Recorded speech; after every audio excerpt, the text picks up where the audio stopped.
الحمد لله الذي هدانا سواء الطريق وجعل لنا التوفيق خير رفيق، والصلاة والسلام على من أرسله هدى وبالاهتداء حقيق، ونورا به الاقتداء يليق، وعلى آله وأصحابه الذين سعدوا في مناهج الصدق بالتصديق، وصعدوا في معارج الحق بالتحقيق. أما بعد، فأعوذ بالله من الشيطان الرجيم. بسم الله الرحمن الرحيم. رب اشرح لي صدري ويسر لي أمري واحلل عقدة من لساني يفقهوا قولي. باب العلم انواریہ ایجوکیشنل سوسائٹی و جامعہ انواریہ حیدرآباد انڈیا کے زیر اہتمام نور الانوار کا درس بفضل ہی تعالیٰ قسطوار جاری ہے. آج کا درس وبعد فلما کان کتاب المنار اوجز کتب الاصول متنا و عبارہ واشملها نکتا و دراية، ولم يشتغل بحله احد من الشراح الذين سبقونا بالزمان، ولم يعصموا عن النسيان، فإن بعض الشروح مختصرة مخلة لفهم المطالب، وبعضها مطولة مملة في درك المعارف. وقديما كان يختلج في قلبي أن أشرحه شرحا ينحل منه مخلقاته. وبعد، اور بعد حمد و صلاۃ کے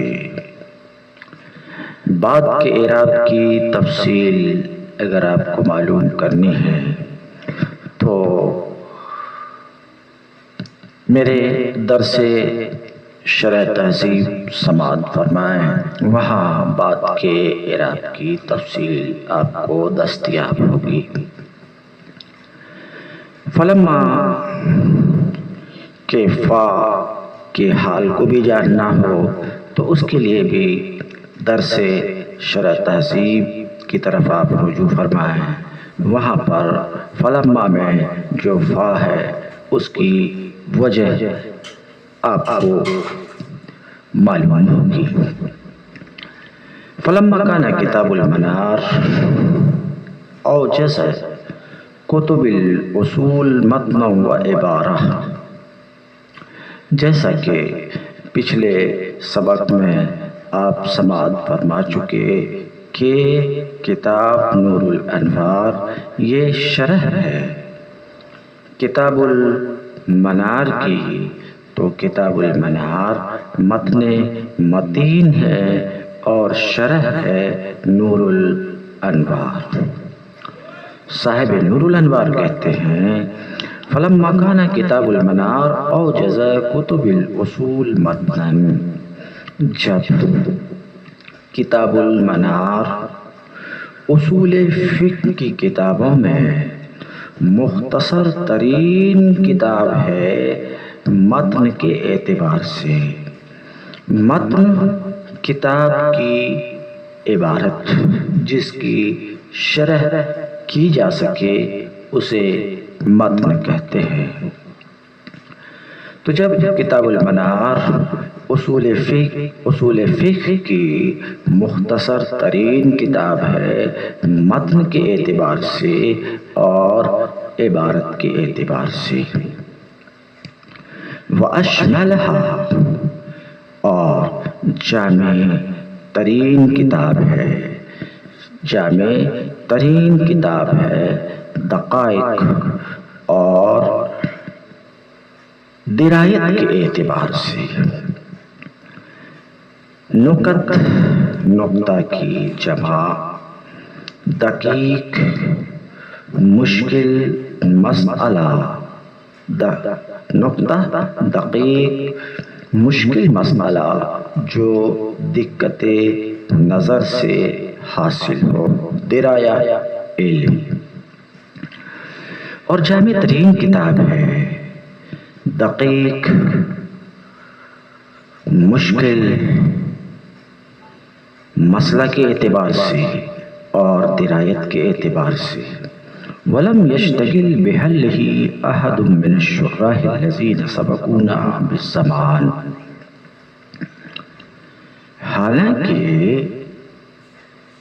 ہمارے پہلے کے زمانے کے شارحین میں سے کوئی بھی مشغول نہیں ہوئے کتاب المنار کے حل کرنے کی طرف متوجہ نہیں ہوئے کہ اس جامع ترین اصول فقہ کے متن متین کی شرح کی جائے، اس کی طرف پچھلے زمانے کے شارحین میں سے کوئی متوجہ نہیں ہوئے۔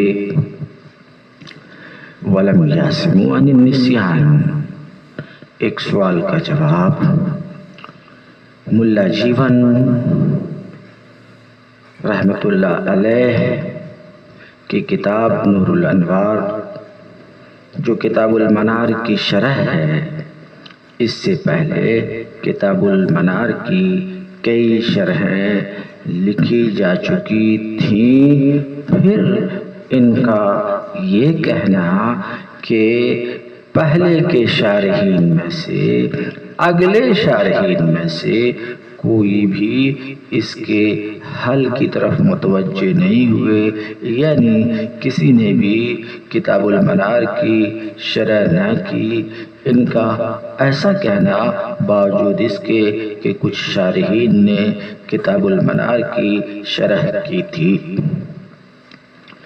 اس سوال کا جواب دے رہے وَلَمْ يَعْصِمُوا عَنِ النِّسْيَانِ،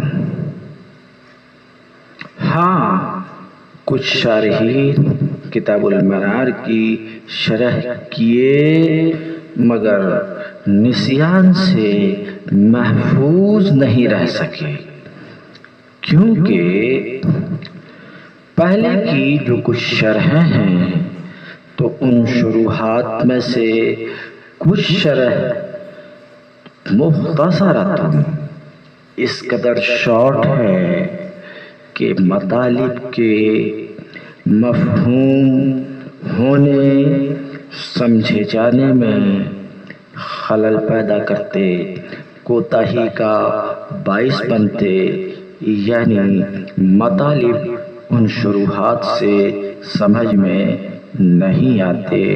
مطالب کتاب المنار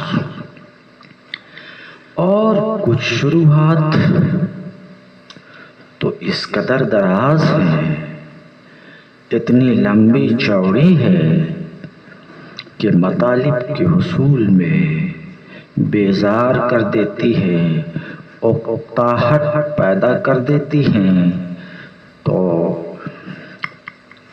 ٹھیک ہے کچھ شارحین نے شرح کی مگر ان شروحات سے کتاب المنار کے مقاصد حاصل نہیں ہو پاتے، کیونکہ یا تو بہت مختصر ہیں جن سے مطالب سمجھ میں نہیں آتے، یا بہت لمبی چوڑی ہیں کہ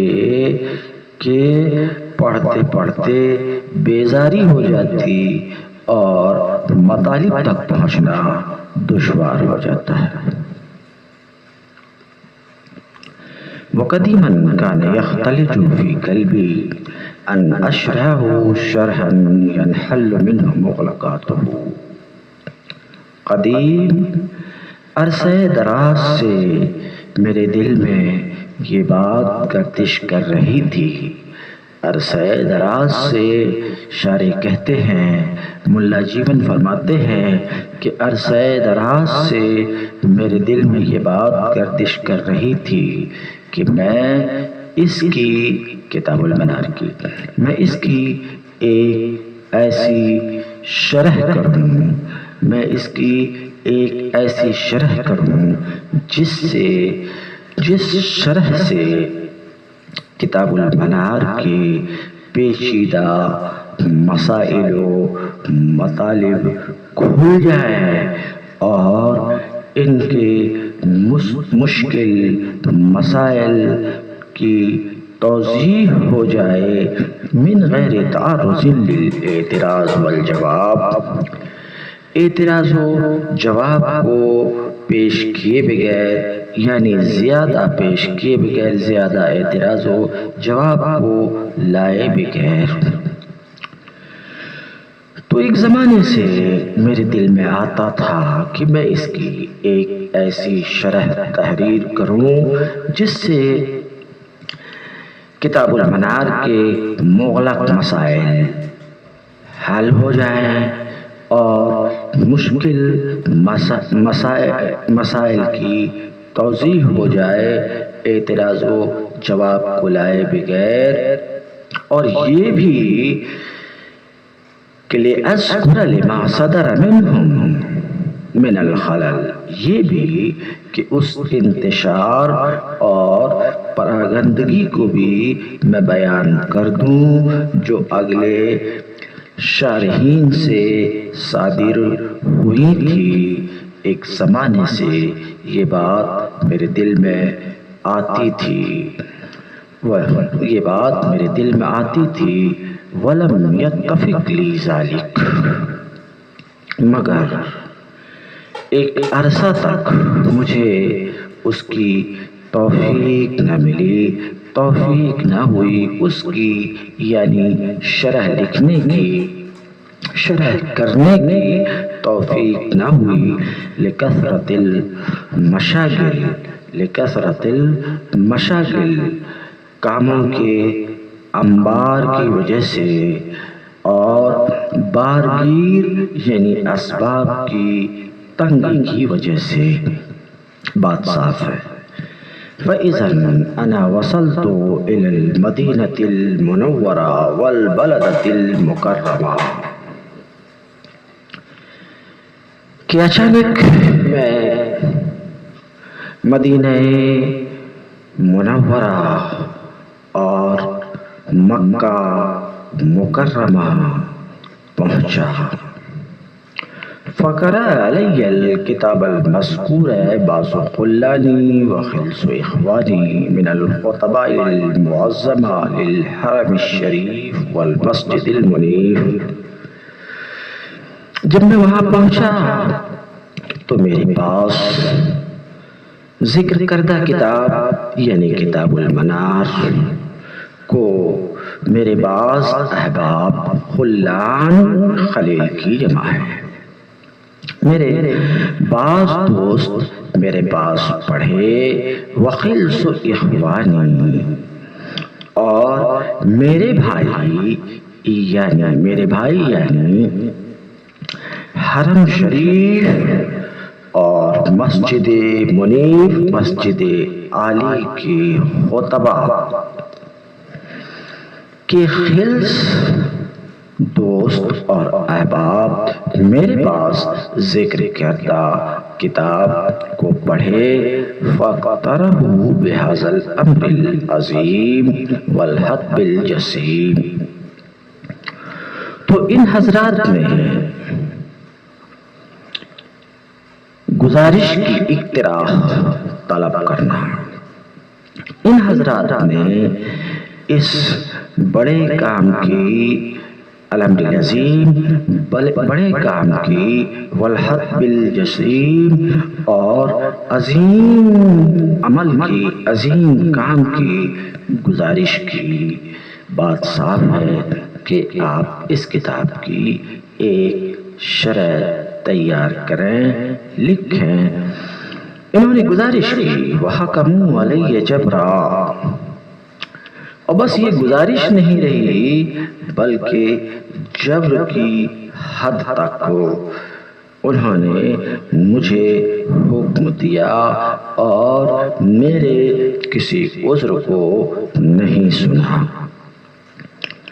فشرعت فی اسعاف معمولہم وانجاہ مسئولہم، چنانچہ میں ان کی آرزو پر آوری اور ان کی گزارش کی تکمیل میں لگ گیا، بس اس پر اکتفا کر کے جو اس وقت میرے پاس تھا، من غیر توجہ ماکیل یا یقال کی طرف متوجہ ہوئے بغیر، یعنی جس وقت میں اس کتاب کی شرح کرنی شروع کی اس وقت میرے پاس اصول فقہ کی کتاب بالکل دستیاب نہیں تھی، بس جو کچھ ذہن میں تھا اسی پر اکتفا کر کے میں نے اس شرح کا کام شروع کر دیا۔ وسمیتہ بکتاب نور الانوار فی شرح المنار، میں نے اپنی اس شرح کو موسوم کیا، میں نے اپنی اس کتاب کا نام رکھا کیا؟ کتاب نور الانوار۔ میں نے اس کا نام کیا رکھا؟ میں نے اس کو موسوم کیا، میں نے اس کا نام رکھا نور الانوار فی شرح المنار۔ تو یہ بات معلوم ہوئی کہ منار کی یہ شرح جو آج ہمارے درس میں شامل ہے، صاحب کتاب یعنی ملا جیون خود انہوں نے اس کا نام نور الانوار فی شرح المنار رکھا ہے۔ واللہ الموفق فی البدایہ والنہایہ، اور اللہ ہی کارساز ہے، التوفیق توجیہ الاسباب نحو المطلوب الخیر، اور اللہ ہی اسباب مہیا فرمانے والا ہے، شروع میں بھی اور آخر میں بھی۔ وَهُوَ حَسْبِي لِلسَّعَادَةِ وَالْہِدَایَةِ، وہی میری نیک بختی اور رہبری و رہنمائی کے لیے کافی ہے۔ والمسئول عنہ، اور اس سے دعا ہے کہ وہ یعنی اللہ تبارک تعالیٰ، اللہ رب العزت سے دعا ہے، اللہ رب العزت سے دعا ہے کہ اللہ تعالیٰ اس کو یعنی نور الانوار کو خالص اپنے ذات شریف کے لیے کرتے۔ ولا حول ولا قوت الا باللہ العلی العظیم، مجھ میں نہ گناہ سے بچنے کی سکت ہے اور نہ نیکی کرنے کی طاقت ہے مگر اللہ برتر و بالا کی توفیق سے۔ قال المصنف بعدما تیمن بالتسمیہ، مصنف نے فرمایا تسمیہ سے، قال المصنف بعدما تیمن بالتسمیہ الحمدللہ الذی ہدانا الی الصراط المستقیم۔ مصنف نے بسم اللہ الرحمن الرحیم سے برکت حاصل کرنے کے بعد فرمایا الحمدللہ الذی ہدانا الی الصراط المستقیم۔ شارح اپنی عبارت بعدما تیمن بالتسمیہ سے اشارہ کرنا چاہ رہے ہیں کہ ابتدا میں جو آپ نے بسم اللہ الرحمن الرحیم دیکھا وہ بسم اللہ الرحمن الرحیم متن میں داخل ہے، وہ متن میں داخل ہے، اشارہ اس بات کی طرف کرنا چاہ رہے ہیں۔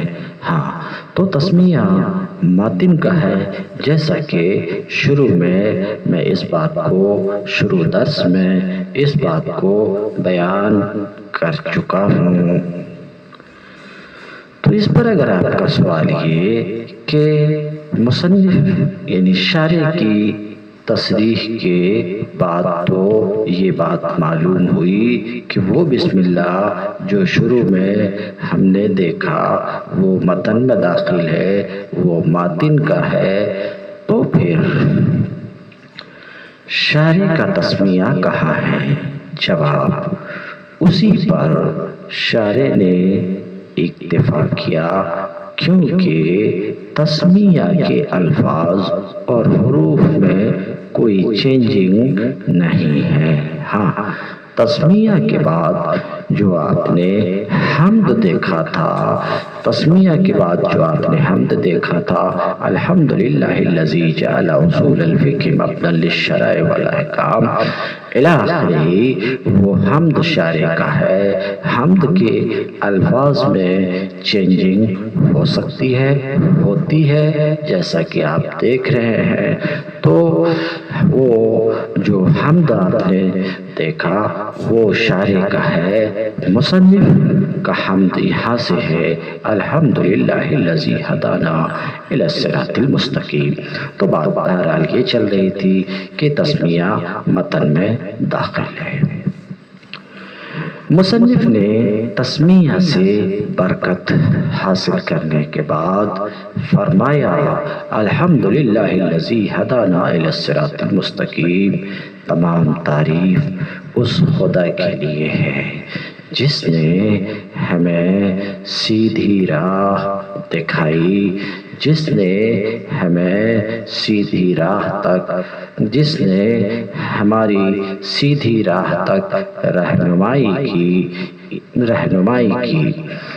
فتفسیر قولہ الحمدللہ، شارع کہتے ہیں مصنف کے قول الحمدللہ کی تفسیر واضح ہے، اور وہ یہ ہے کہ الحمد پہ لام جنس کے لیے ہے یا استغراق کے لیے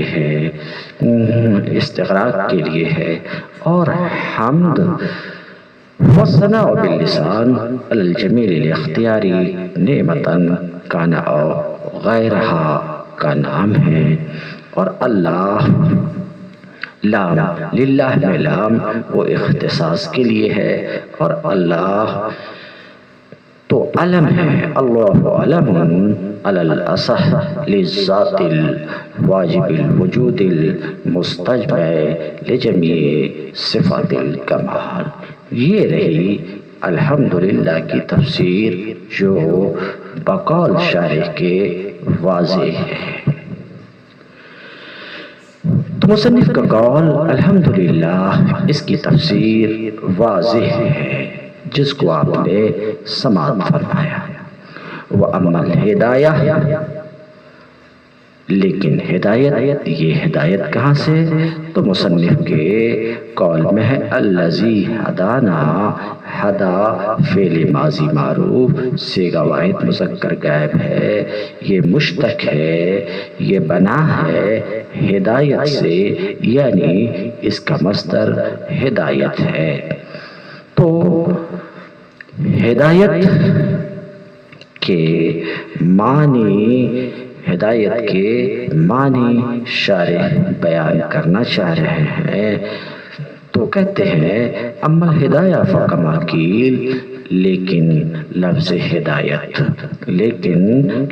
ہدایت تو جیسا کہ کہا گیا ہے الدلالۃ الموصلہ الی المطلوب او دلالت علی ما یوصل الی المطلوب۔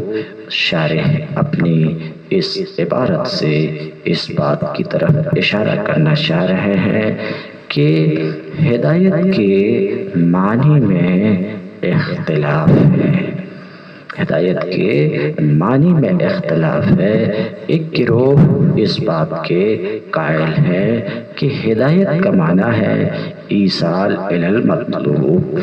اس کی تعبیر انہوں نے کیا کہ ہدایت اس رہنمائی کا نام ہے جو مطلوب تک پہنچاتی ہے، پہنچانے والی ہے، یعنی ایصال الی المطلوب، مطلوب تک پہنچانا۔ تو ایک گروہ کا قول ہے کہ ہدایت کا معنی ایصال الی المطلوب ہے، اور ایک دوسری ٹیم ہدایت کے معنی میں یہ کہتی ہے کہ ہدایت کا معنی ہے اس چیز کی رہنمائی جو چیز مطلوب تک پہنچانے والی ہے، یعنی اراد الطریق۔ طریق یہ مطلوب تک پہنچانے والا ہوتا ہے۔ تو سماعت فرمایا شارح کیا کہنا چاہ رہے ہیں کہ ہدایت کے معنی میں اختلاف ہے۔ ایک گروہ کے نزدیک اس کا معنی ہے ایصال المطلوب، اور ایک گروہ کے نزدیک اس کا معنی ہے اراد الطریق۔ یہ جو اختلاف ہے یہ اختلاف لفظی نہیں ہے بلکہ معنوی ہے کہ اس کا ثمرہ اور نتیجہ ظاہر ہوتا ہے وہ اس طور پر کہ ایصال المطلوب وصول المطلوب کو مستلزم ہے، مطلوب تک پہنچا دینا مطلوب تک پہنچ جانے کو مستلزم ہے، مگر اراد الطریق راستہ بتا دینا، یہ راستہ بتا دینا یہ خود راستہ تک پہنچنے کو مستلزم نہیں ہے، تو مطلوب تک پہنچنے کو بھلا یہ کس طریقے سے مستلزم ہو سکتا ہے؟ یہ فرق ہے دونوں معنی کے درمیان کہ ایصال المطلوب وصول المطلوب کو مستلزم ہے مگر اراد الطریق وصول المطلوب کو مستلزم نہیں ہے۔ وَأَجْمَعُوا عَلَىٰ أَنَّهُ إِذَا نُسِبَ إِلَى اللَّهِ تَعَالَىٰ يُرَادُ بِهِ الْأَوَّلُ وَإِذَا نُسِبَ إِلَى الرَّسُولِ أَوِ الْقُرْآنِ يُرَادُ بِهِ الثَّانِي۔ جیسا کہ آپ نے سماعت فرمایا کہ ہدایت کے معنی میں اختلاف ہے، یا لفظ ہدایت دو معنی کے درمیان مشترک ہے، جن دو معنی کو آپ نے سنا، تو سوال یہ ہے کہ اگر مشترک ہے تو کس وقت ہدایت سے معنی اول اور کس وقت ہدایت سے معنی ثانی مراد ہوگا؟ اس کے لیے کیا کچھ کرینہ ہے؟ تو شارح کہتے ہیں کہ ارباب علم و دانش کا اتفاق ہے کہ ہدایت کی جب اللہ تعالیٰ کی طرف نسبت ہو، ہدایت جب اللہ تعالیٰ کی طرف منسوب ہو تو اس وقت اس لفظ سے، لفظ ہدایت سے یراد بہ، اس وقت اس سے مراد، اس سے کس سے؟ ہدایت سے آپ کو شبہ نہ ہو کہ ہدایت وہ مؤنث اور بہی میں ضمیر مذکر، یہ شبہ نہ ہو، جواب ہدایت مصدر ہے والمصدر لا یذکر ولا یؤنث۔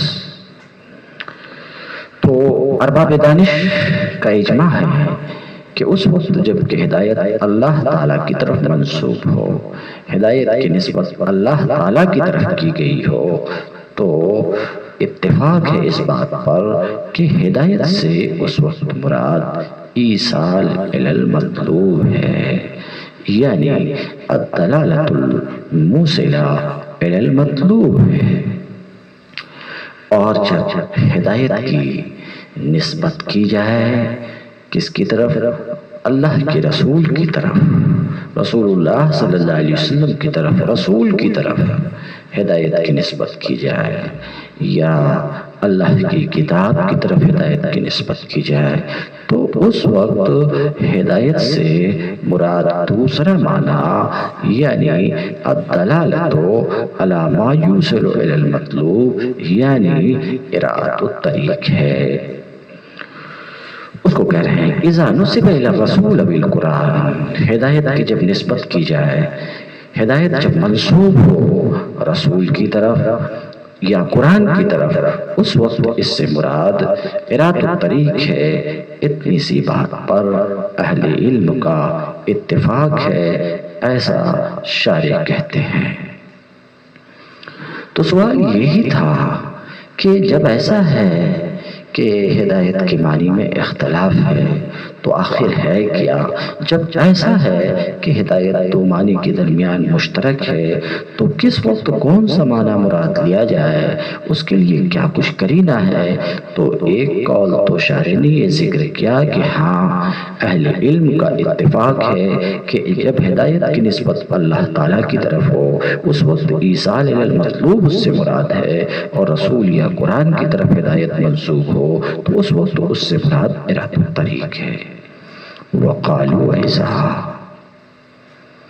نیز اہل علم نے یہ بھی کہا ہے ہدایت کے معنی کی تعین کے سلسلے میں کسی ایک معنی کو متعین کرنے کے لیے کیا کچھ کرینہ ہے، اس سلسلے میں اہل علم نے یہ بھی کہا ہے۔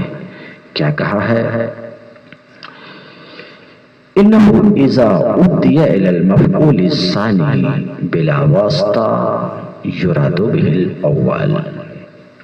تو اہل علم کا ایک قول یہ ہے اور اس کا حاصل یہ کہ یہ لفظ ہدایت کبھی متعدی ہوتا ہے۔ ہدایت کا لفظ دو مفعول کی طرف متعدی ہوتا تو دوسرے مفعول کی طرف کبھی ڈائریکٹ متعدی ہوتا ہے، ڈائریکٹ بلا واسطہ، یعنی الا یا لام وغیرہ کے واسطے کے بغیر متعدی ہوتا ہے ہدایت کا لفظ، اور کبھی الا یا لام کے واسطے سے متعدی ہوتا۔ تو اگر اہل علم نے کہا کہ اس وقت جب کہ ہدایت دوسرے مفعول کی طرف بلا واسطہ متعدی ہو تو اس لفظ سے ہدایت سے مراد پہلا معنی یعنی ایصال المطلوب ہے، اور اس وقت جب یہ دوسرے مفعول کی طرف الا یا لام کے واسطے سے متعدی ہو اس وقت ہدایت سے مراد دوسرا معنی یعنی اراد الطریق ہے۔ کہتے ہیں نیز ارباب علم و دانش نے یہ بھی کہا ہے کہ جب دوسرے مفعول کی طرف بلا واسطہ ہدایت متعدی ہو تو اس سے مراد پہلا معنی ہے، اور جب دوسرے مفعول کی طرف بلا واسطہ متعدی ہو جیسے اہدنا الصراط المستقیم، اہد فعل با فاعل، نا پہلا مفعول ہے، الصراط دوسرا مفعول ہے، مستقیم تو صراط کی صفت ہے۔ تو یہاں آپ نظر کیجئے الصراط المستقیم یہ ہدایت کا دوسرا مفعول ہے، ہدایت دوسرے مفعول کی طرف یہاں بلا واسطہ متعدی ہے۔ اور آپ نے سنا کہ اہل علم کیا کہتے ہیں، دوسرے مفعول کی طرف بلا واسطہ متعدی ہو تو اس سے مراد ایصال المطلوب ہے۔ تو معنی یہ کہ اہدنا الصراط المستقیم، اے ہمارے رب تو ہمیں سیدھی راہ تک پہنچا دے، سیدھی راہ تک پہنچا دے۔ بقول ارباب دانش وہ علم کے جس کو مصنف یعنی شارع نے یہاں نقل کیا۔ تو بات یہ معلوم ہوئی کہ ہدایت دوسرے مفعول کی طرف کبھی بنفس ہی متعدی ہوتی ہے اور کبھی یہ متعدی ہوتی ہے، ہدایت متعدی ہوتی ہے دوسرے مفعول کی طرف کس کے واسطے سے؟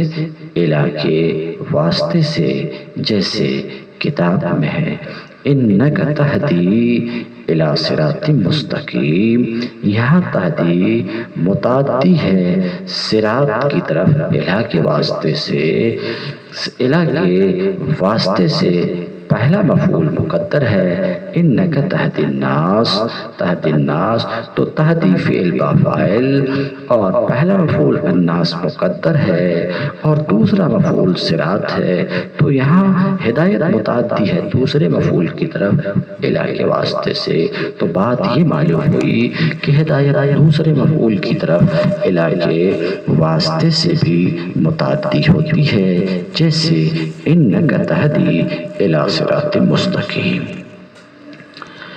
یا لام کے واسطے سے، یعنی ہدایت دوسرے مفعول کی طرف لام کے واسطے سے بھی متعدی ہوتی ہے، جیسے کتاب میں ہے ان ھذا القرآن یہدی للتی ہی اقوم، ان ھذا القرآن یہدی للتی ہی اقوم، یہدی فعل اسم ہوا کی ضمیر پوشیدہ اس کا فاعل، پہلا مفعول مقدر ہے اور وہ ناس ہے، یہدی الناس ہے، دوسرا مفعول التی ہی اقوم ہے، التی اسم موصول ہے مبتدا، اقوم اپنی ترکیب ہو کے خبر، مبتدا اپنی خبر سے مل کر جملہ اسمیہ خبریہ ہو کر صلہ ہوا، التی اسم موصول کا موصول اپنے صلہ سے مل کر، متعدی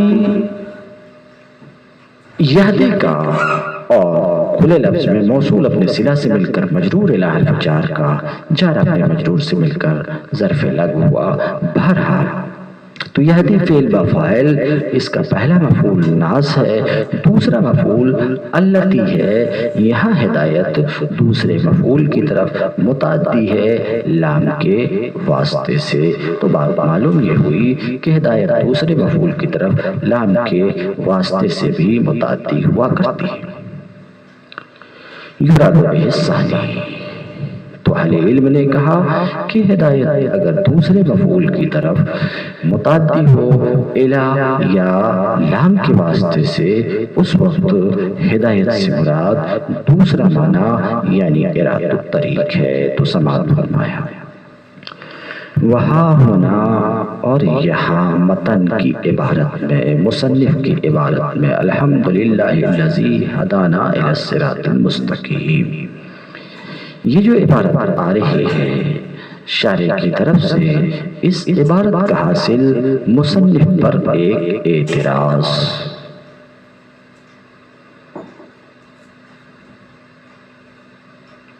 مصنف پر ایک اعتراض، حاصل اعتراض یہ کہ آپ نے سماعت فرمایا، ہدایت کے معنی کی تعین میں دو ضابطہ کو سماعت فرمایا، پہلا یہ کہ ہدایت اگر اللہ کی طرف منسوب ہو تو ایصال المطلوب، اور رسول یا قرآن کی طرف منسوب ہو تو ارادۃ طریق، پہلا کرینہ پہلا، اور دوسری بات اہل علم کی آپ نے یہ سنا کہ دوسرے مفعول کی طرف متعدی ہو بلا واسطہ تو ایصال المطلوب ہدایت کا معنی ہے، اور اگر دوسرے مفعول کی طرف الی یا لام کے واسطے سے متعدی ہو تو ہدایت کے معنی کیا ہے؟ ارادۃ الطریق ہے۔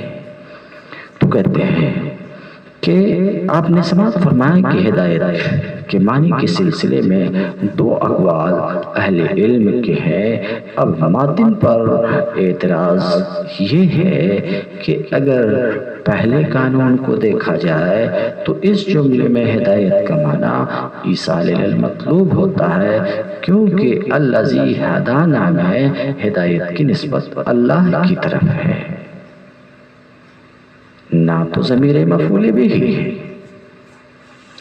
تو پہلے قول کی روشنی میں ہدایت کا معنی ایصال المطلوب، اور اگر دوسرے قول کو دیکھا جائے تو عبارت یہ ہے الذی ہدانا الی الصراط المستقیم، یا ہدایت دوسرے مفعول کی طرف الی کے واسطے سے متعدی ہے تو دوسرے قول کی بنا پر اس کا معنی ارادۃ الطریق ہوگا۔ تو اعتراض یہی کہ پہلے قول کی بنا پہ ایصال المطلوب، دوسرے قول کی بنا پہ اس کا معنی ارادۃ الطریق، تو معنی کیا ہے اس جملے میں کنفیوژن ہو رہا ہے، دونوں قول کا لحاظ نہیں رکھا گیا متن کی عبارت میں، یہ ہے اعتراض شارح کی طرف سے۔ وہاں ہونا اور یہاں، یعنی متن میں، یہاں یعنی متن میں، سمجھ رہے ہیں؟ اگر نظر کیا جائے اس بات کی طرف کہ ہدایت اللہ تعالیٰ کی طرف منسوب ہے، کہاں الذی ہدانا، ہدا میں جو ضمیر ہے، ضمیر مرفوع متصل پوشیدہ ہے، اس ضمیر کا مرجع اللہ تعالیٰ ہے، اللہ تعالیٰ ہے، یہ ضمیر اللہ تعالیٰ کی طرف پلٹ رہی ہے، تو ہدایت منسوب ہے اللہ تعالیٰ کی طرف۔ تو یہاں اگر اس بات کی طرف نظر کی جائے کہ ہدایت اللہ تعالیٰ کی طرف منسوب ہے، تو اس سے مراد پہلا معنی ایصال المطلوب لیا جانا چاہیے، جو آپ نے سن لیا کہ ہدایت کی نسبت اللہ کی طرف ہو تو ایصال المطلوب۔ اور اگر یوں دیکھا جائے کہ ہدایت متعدی ہے اس جملے میں دوسرے مفعول کی طرف الہ کے واسطے سے، تو پھر تو اس سے دوسرا معنی ارادۃ الطریق مراد لیا جانا چاہیے، تو کنفیوژن ہو گیا اس جملے میں دونوں اقوال کی رعایت نہیں ہوئی۔ تو ہونا سے اعتراض، فَإِمَّا أَن يُقَدَّرَ سے اس اعتراض کا جواب میں شارح کہتے ہیں کہ تطبیق ممکن ہے۔ اس کا جواب یوں دیا جا سکتا کہ ہدانا میں ہدا کا فاعل رسولہ ہے، کیا ہے؟ رسولہ ہے، یعنی الحمدللہ الذی ہدانا رسولہ، تو اب رسولہ مقدر ہے تو ہدایت کی نسبت رسول کی طرف ہوئی، تو پہلے قول کی بنا پر بھی اس کا معنی ارادۃ الطریق اور دوسرے قول کی بنا پر بھی ارادۃ الطریق، تو یا تو یوں کہا جائے کہ ہدایت کی نسبت رسول کی طرف ہے، جو رسول یہاں مقدر ہے، یا تو ایسا بولا جائے۔ تو اگر ایسا کہا جائے گا تو دونوں اقوال کی بنا پر اس وقت ہدایت کا معنی ارادۃ طریق، یا یوں کہا جائے کہ اس جملے میں، مصنف کے جملے میں الحمدللہ الذی ہدانا الی الصراط المستقیم میں الہ زائدہ ہے، تو اب پہلے ضابطے کی روشنی میں بھی، پہلے قول کی روشنی میں بھی اس کا معنی ایصال المطلوب، اور دوسرے قول کی روشنی میں بھی اس کا معنی ایصال المطلوب۔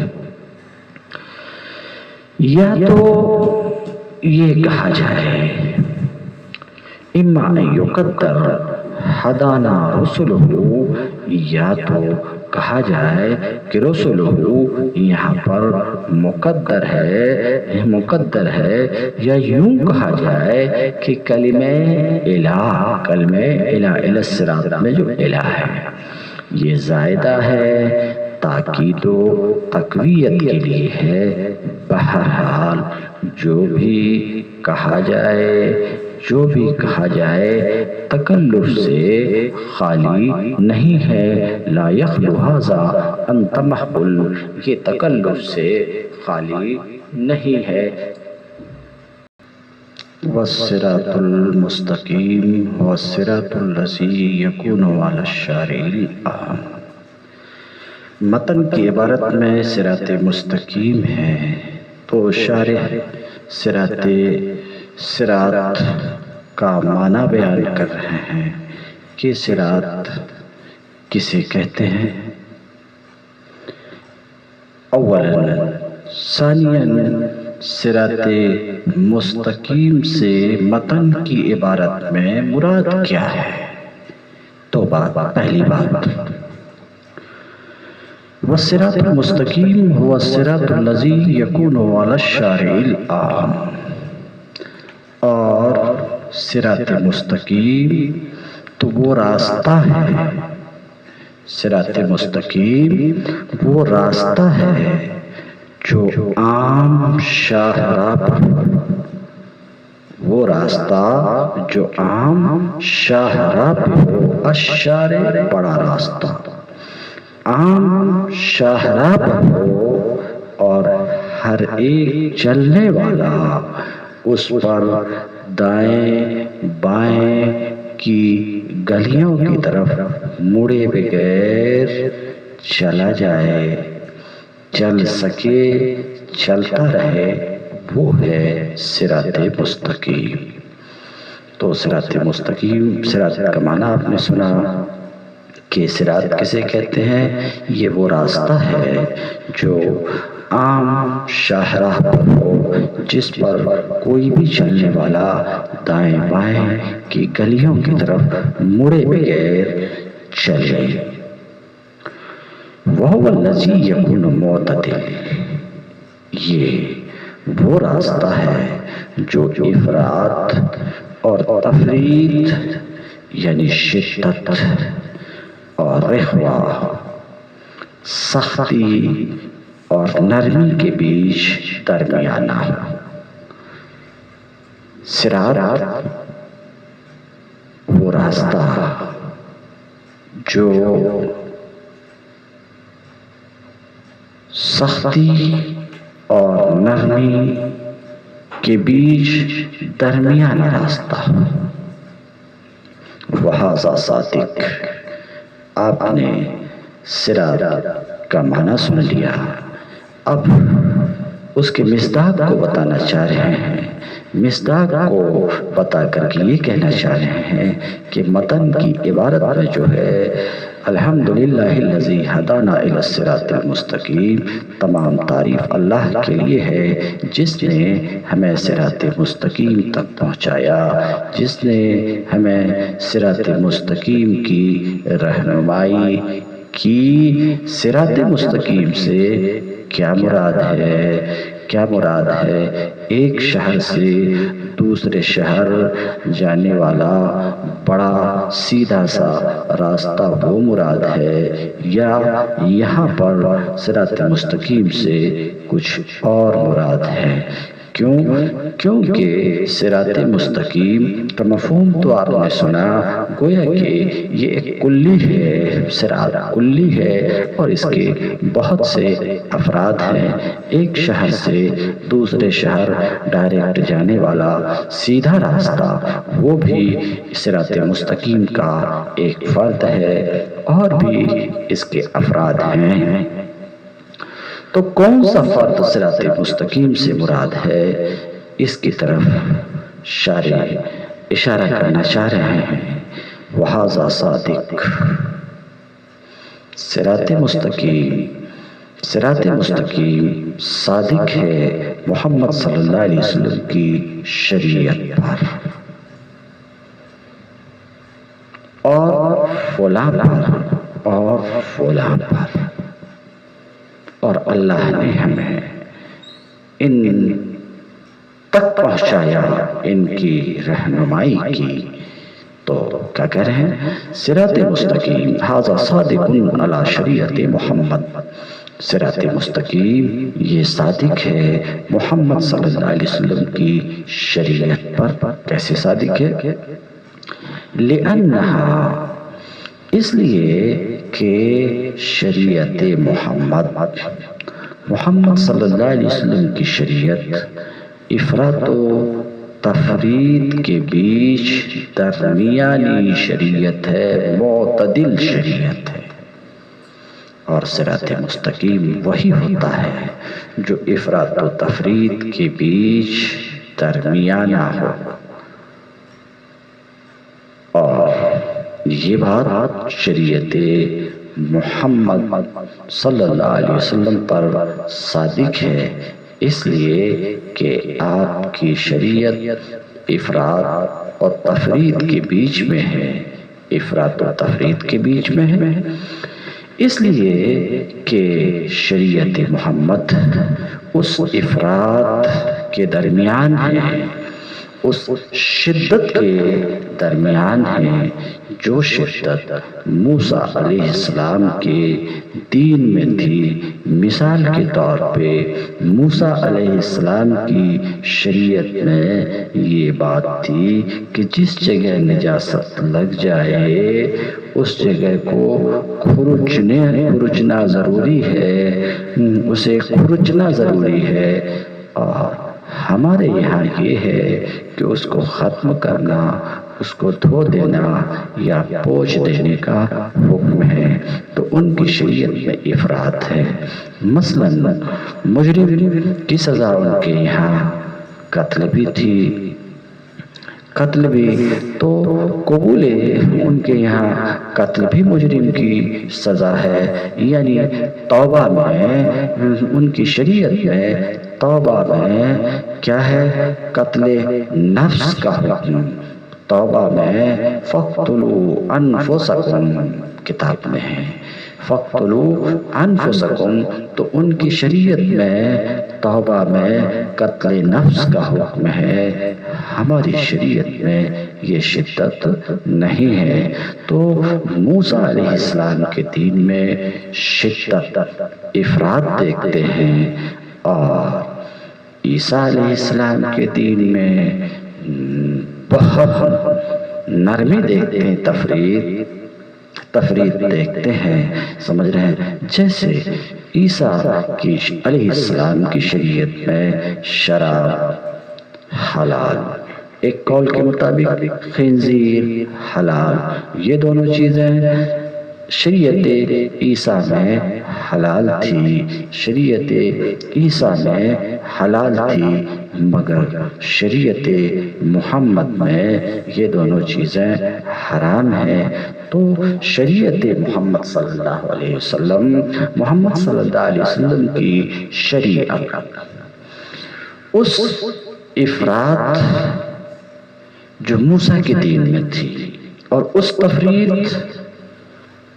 جو عیسیٰ کے دین میں ان کے بیچ میں ہے، ان کے بیچ میں، تو شریعت محمد افراط و تفرید کے بیچ ایک درمیانہ راستہ ہے، لہذا شریعت محمد پر صراط مستقیم صادق ہے۔ وَعَلَىٰ عَقَائِدِ السُّنَّةِ وَالْجَمَاعَةِ، اسی طریقے سے صراط مستقیم اہل سنت والجماعت کے عقائد پر بھی، عقائد عقیدہ کی جمع ہے، عقیدہ قضیہ مصدقہ کا نام ہے۔ تو صراط مستقیم اہل سنت والجماعت کے عقائد پر صادق ہے، کیونکہ اہل سنت والجماعت کے عقائد جبر و قدر کے درمیان ہے، رفع و عروج کے درمیان ہے، تشبیہ و تعطیل کے درمیان ہے۔ فَإِنَّهَا مُتَوَسِّطَةٌ بَيْنَ الْجَبْرِ وَالْقَدْرِ، کیونکہ عقائد اہل سنت جبر و قدر کے درمیان ہے۔ جبر و قدر، جبر کا عقیدہ رکھنے والا فرقہ جبریہ کہلایا، اور قدر کا عقیدہ رکھنے والا فرقہ قدریہ کہلایا۔ جبریہ مسلمانوں ہی میں کا ایک گروہ ہے، ان کا نظریہ یہ ہے کہ بندہ مجبور محض ہے، اس کے پاس کسی طرح کی کوئی قدرت نہیں ہے، پتھر کی طرح مجبور محض ہے، بندہ نہ اپنے افعال کا خالق ہے نہ کاسب ہے۔ یہ جبریہ کا نظریہ ہے، اور قدریہ کا نظریہ یہ ہے کہ بندہ اپنے افعال کا خالق ہے، بندہ اپنے افعال کا خالق ہے۔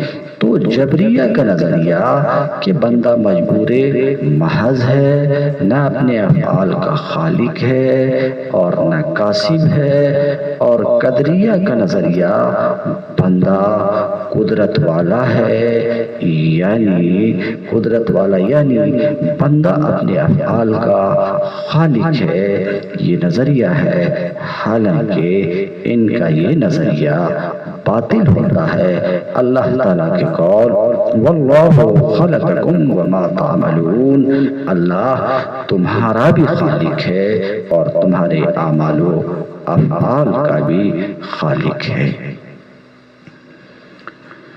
تو یہ جبریہ کا نظریہ اللہ تعالیٰ کے اس قول سے ٹوٹ جاتا ہے، اور اہل سنت کا نظریہ کیا ہے؟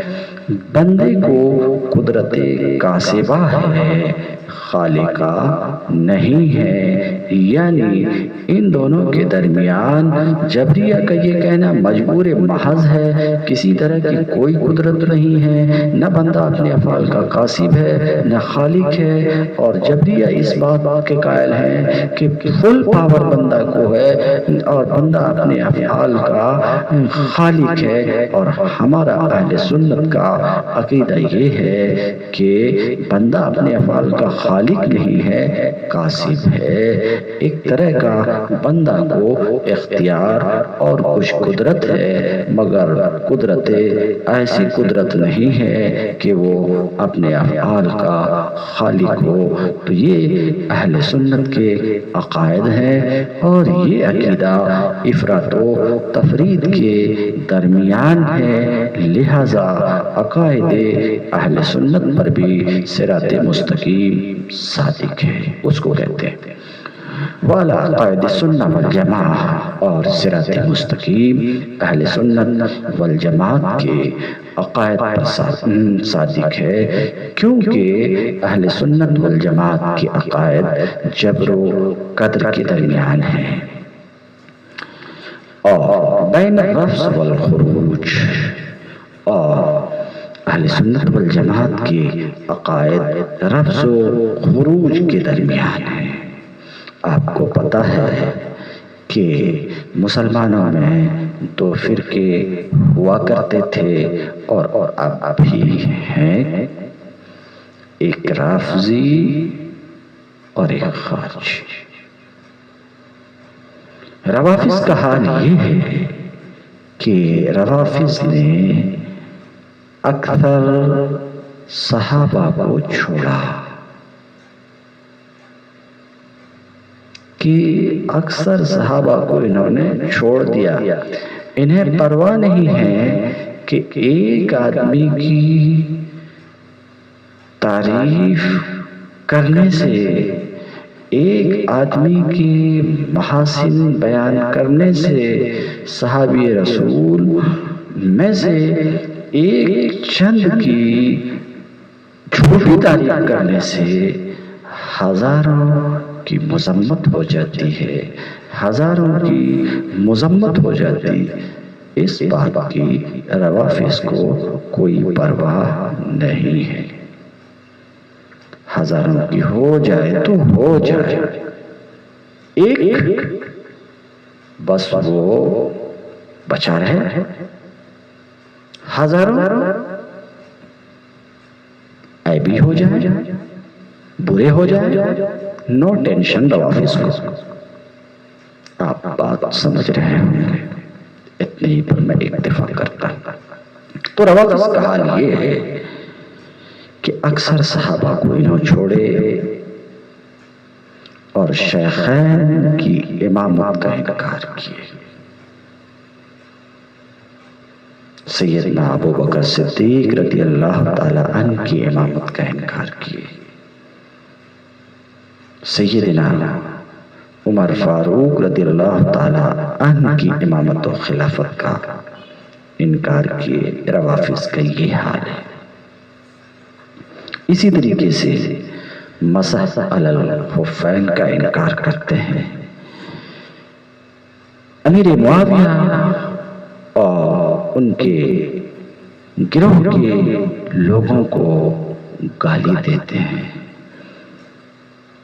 روافض اور حضرت سیدنا علی کرم اللہ وجہہ الکریم کی محبت میں افراد کے راستے پر چلے ہیں، چل رہے ہیں، غلو کرتے ہیں۔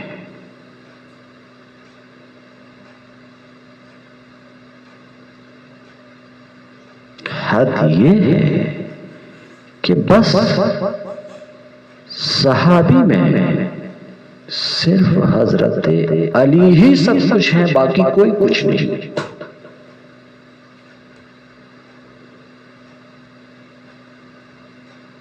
یہ حال ہے روافض کا۔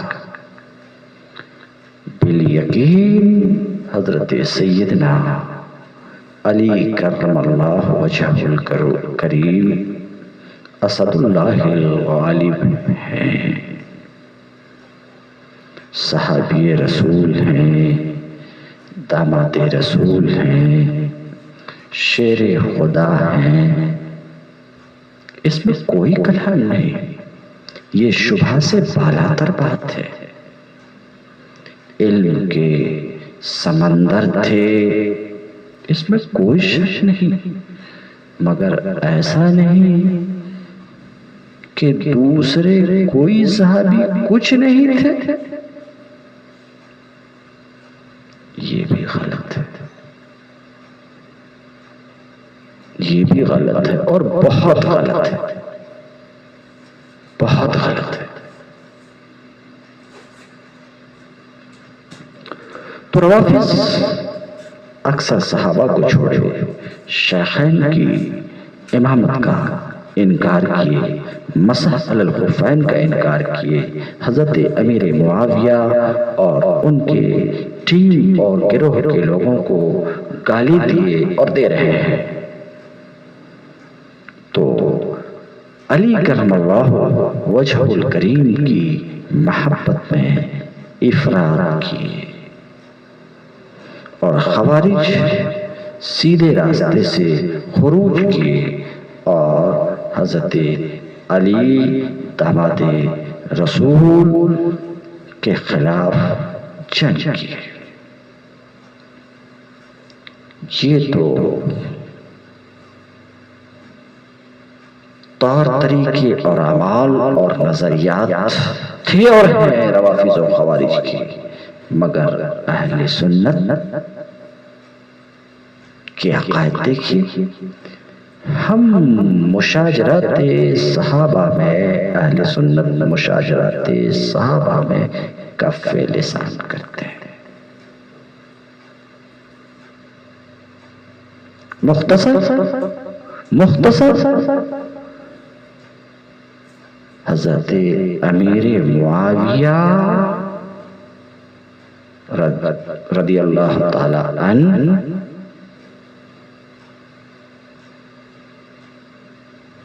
کا بھی احترام کرتے ہیں اور حضرت سیدنا علی مرتضی رضی اللہ تعالی عنہ کی بھی عزت و قدر کرتے ہیں۔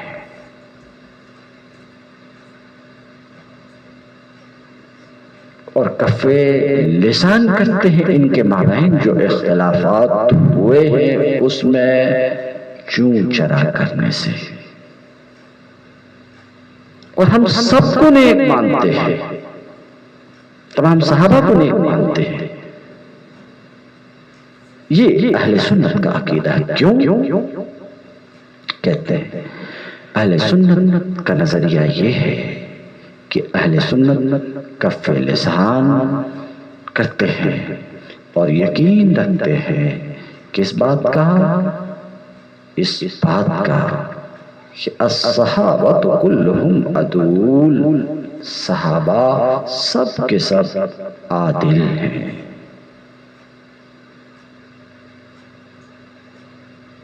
یہ ہے اہل سنت کے عقائد، اور ظاہر سی بات ہے کہ یہ رفض و خروج کے بیچ میں رفض و خروج کے بیچ میں ایک درمیانہ راستہ ہے کہ ان کو بھی برا نہیں کہتے، ان کو بھی برا نہیں کہتے، ان کا بھی احترام کرتے، ان کا بھی احترام کرتے. یہ بھی صحابی رسول، یہ بھی صحابی رسول، یہ بھی صحابی رسول.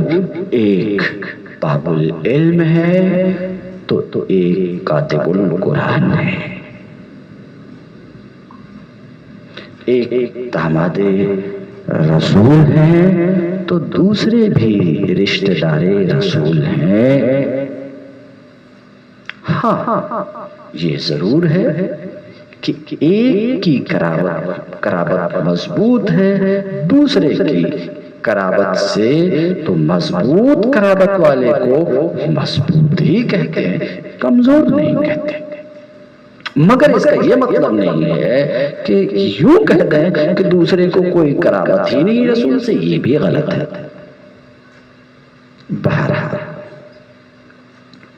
وبین التشبیہ والتعطیل، اور عقائد اہل سنت تشبیہ و تعطیل کے بیچ ایک درمیانہ راستہ ہے، ایک درمیانہ تشبیہ اور تعطیل.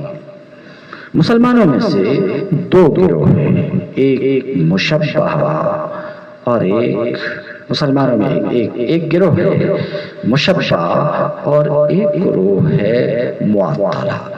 مشبہہ وہ گروہ جو اللہ تعالیٰ کے لیے جسم ثابت کرتے ہیں کہ جس طریقے سے ہمارے لیے ہاتھ ہے، آنکھ ہے، چہرہ ہے، اسی طریقے سے اللہ کے لیے بھی وہ جسم کو ثابت مانتے ہیں. یہ مشبہہ ہے. اور مختصر میں ہم اللہ کو جسم و جسمانیت سے پاک مانتے ہیں اہل سنت. یہ تو مشبہہ ہے. اور معطلہ کو دیکھ لیجیے. معطلہ کا حال یہ ہے کہ ان کا نظریہ یہ ہے کہ اللہ تعالیٰ سے عقل اول کا صدور ہوا، پھر اس سے عقل ثانی کا، یہاں تک کہ پھر عقل عاشر کا صدور ہوا. مطلب اللہ سے عقل اول کا صدور ہوا، عقل اول سے عقل ثانی الی آخری عقل عاشر تک کا صدور ہوا.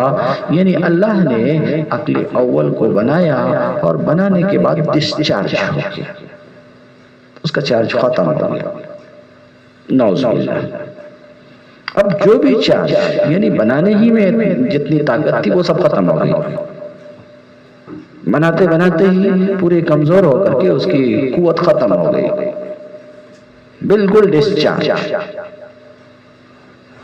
یہ کس کا نظریہ ہے؟ معطلہ کا نظریہ ہے.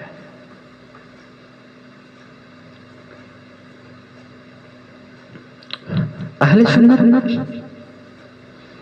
اس بات کے قائل ہیں کہ اللہ جہت اور جسمیت سے پاک ہے اور لوازم مخلوقات سے پاک ہے اور فعال لما یرید.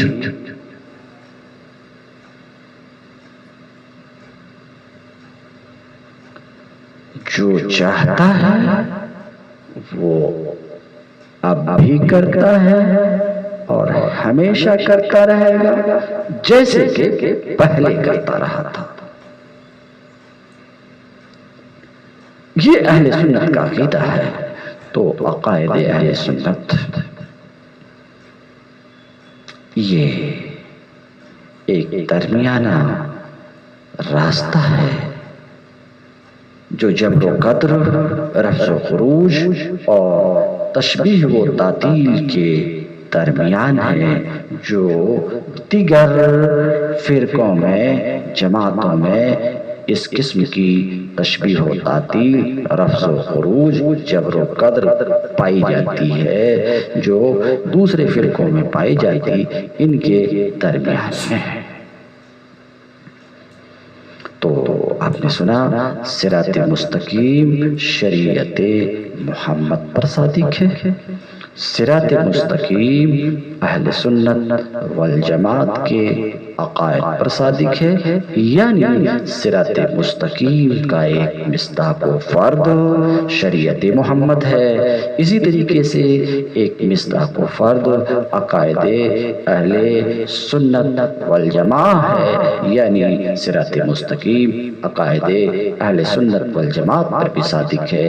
اسی طریقے سے اعلیٰ طریق سلوک، راہ سلوک پر بھی صراط مستقیم صادق ہے۔ اس راہ سلوک پر جو عقل و محبت کے بیچ میں درمیانہ راستہ ہے کہ یہ نہ عشق محض ہے جو جذب تک مفضی ہو، اور نہ عقل محض ہے، نہ عقل محض ہے جو بے دینی اور فلسفہ کی طرف موصل ہو، نعوذ باللہ من۔